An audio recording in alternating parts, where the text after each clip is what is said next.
We've been working with him for about 6.5 years now. Obviously he's developed a lot as a person and a player, but really towards me nothing's ever changed. We have a bit of fun on the course, and he's obviously very good at his job.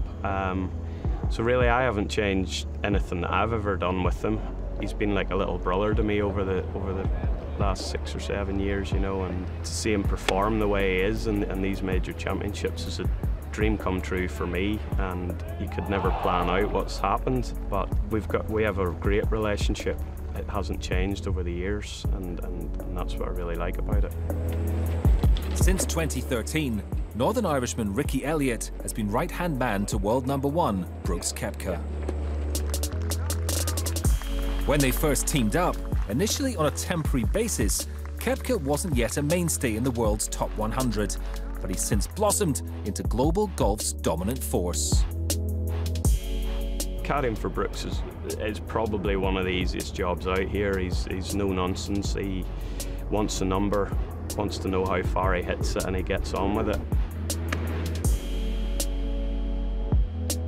I do love the way he can throttle back. He's got a slow motion swing. Oh, how about that?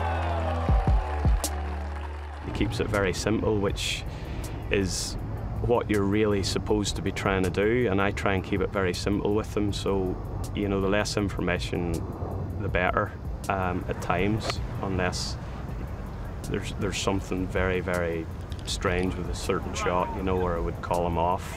You know, we've done the homework and the practice rounds and things, so by Thursday we both should know what we're doing out there, and he gets on with it.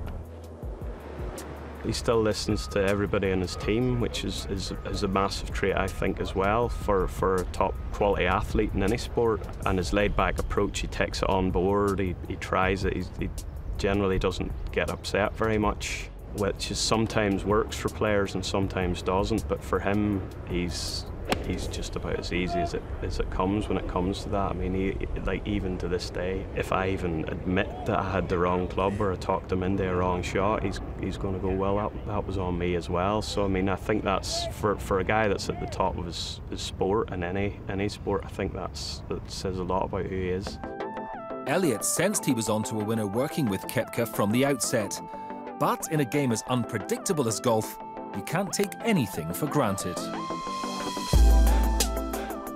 I don't think you can ever dream or even challenge yourself to win majors, because it takes a lot of luck, it takes a lot of timing whenever you're playing well. So he was obviously one of the top players, and what I didn't realise he had from very early, he could always hit the ball, he could always putt, could always do everything, but his mental ability on the weekends and coming down the stretch in the majors, that's something that you don't see until it happens. And really over the last 2 years, the fact that he doesn't really get upset, he doesn't really have many highs and lows, and playing the last 9 holes in the majors, it's like the first 9 holes on a Thursday, and that's what really, really impresses me about him.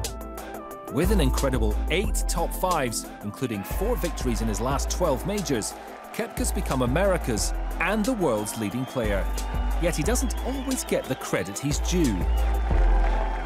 He's playing in a wide body of great American players, and until you start winning a few majors and putting multiple wins on the board, you're probably not going to get talked about. I think, yeah, it probably motivated him a little bit to go ahead and start winning some big championships, for sure. It never really bothered him as much as what the media brought out, but I guess he's proven it on where you're meant to prove it, on the golf course, and he's done a good job with that.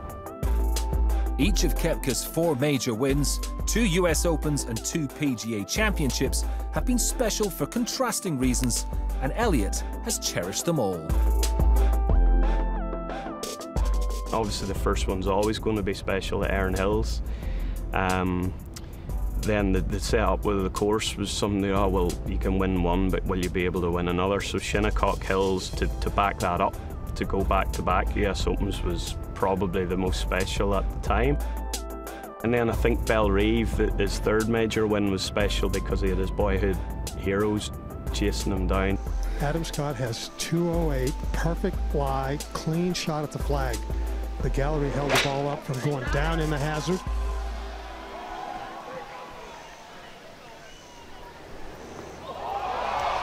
Oh, what a shot. We were playing with Adam, and Adam drew level, and Tiger was up front doing his thing.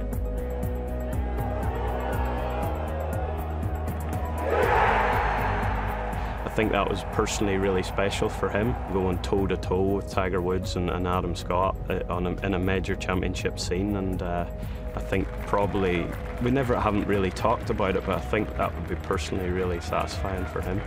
And Beth Page, like I say, was going to make history one way or the other. He's either going to lose a 7-shot lead getting into the last round, or he was going to win his 4th major championship. So it did play a big part, and a thought process in the back 9. It was sort of the 4 bogeys in a row.